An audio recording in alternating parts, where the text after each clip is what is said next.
I'm Kathy. The tranquility of the Parker family Christmas was shattered when I dropped a tote bag in the living room, and a delicate gold necklace with a rose-shaped pendant spilled out. Mrs. Parker's face went pale, and she grabbed the back of a chair, her voice trembling as she asked, "Where did you get that?" I quickly scooped it up, saying it belonged to my friend Lily. But that night, I couldn't shake the unease that had settled over me. The next day, I returned to the Parker house unannounced. From the hallway, I heard Mr. and Mrs. Parker speaking in urgent, hushed tones. "That pendant. It has to be hers, Mrs. Parker said, her voice cracking with fear and sorrow. "We took the boy and left the girl with nothing but that pendant. And now it's here in Kathy's hands." My heart pounded as I pressed my back against the wall, listening in horror. "Christopher and Kathy, brother and sister," she whispered. "We've let them build a marriage on a lie." I stumbled back, my world tilting. The drive home was a blur, and I couldn't stop the tears from streaming down my face. At home, my husband Christopher greeted me cheerfully, but I could barely look at him. That night, I lay awake, the image of the necklace haunting me. I knew I couldn't carry the weight of this suspicion any longer. 2 days later, I returned to the Parker house and demanded the truth. Mrs. Parker broke down and told me the story. Nearly 30 years ago, she was a nurse in the maternity ward.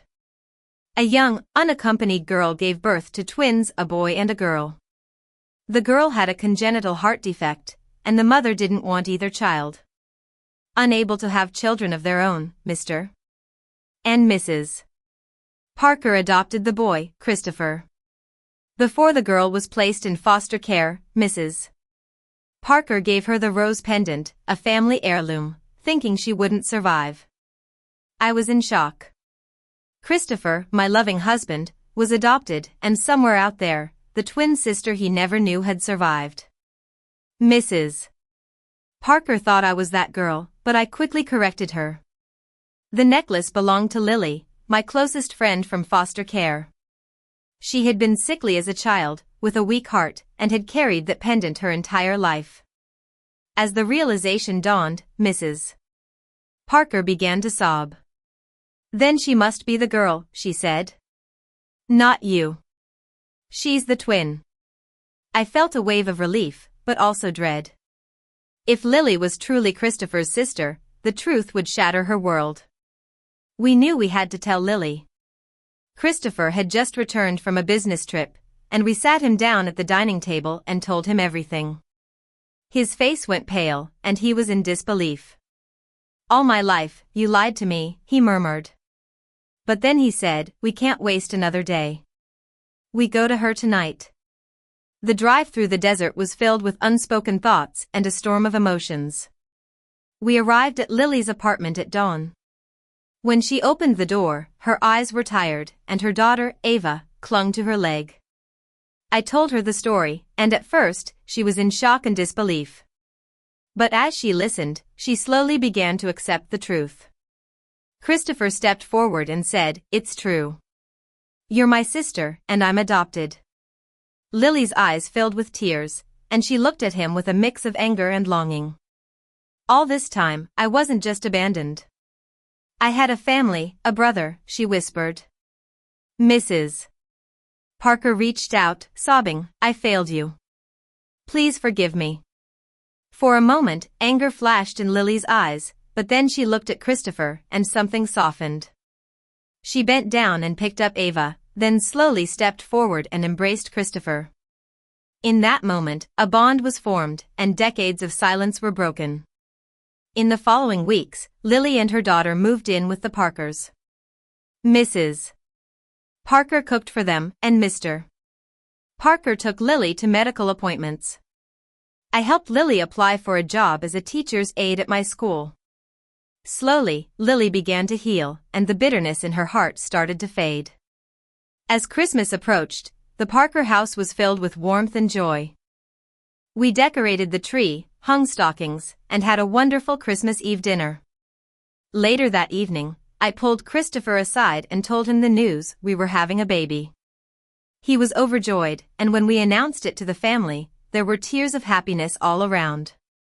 As I sat in the living room that night, watching Lily and Ava, and feeling the warmth of my family around me, I realized that family isn't just about blood. It's about love, forgiveness, and the courage to face the past. The truth had shattered our world, but it had also given us a chance to build a new, stronger family. My life began in the foster care system of Nevada. I never knew my parents. My mother signed the papers at the hospital the moment I was born, leaving me with nothing but a name. The nurses whispered that she was too young and unprepared for motherhood. In the foster home, I met Lily. She was also abandoned, but she had a congenital heart defect. Her parents left her with a beautiful rose pendant, which she hated because it symbolized their rejection. But I thought it was extraordinary. We became best friends, promising to stay together forever. As we grew older, I was determined to succeed.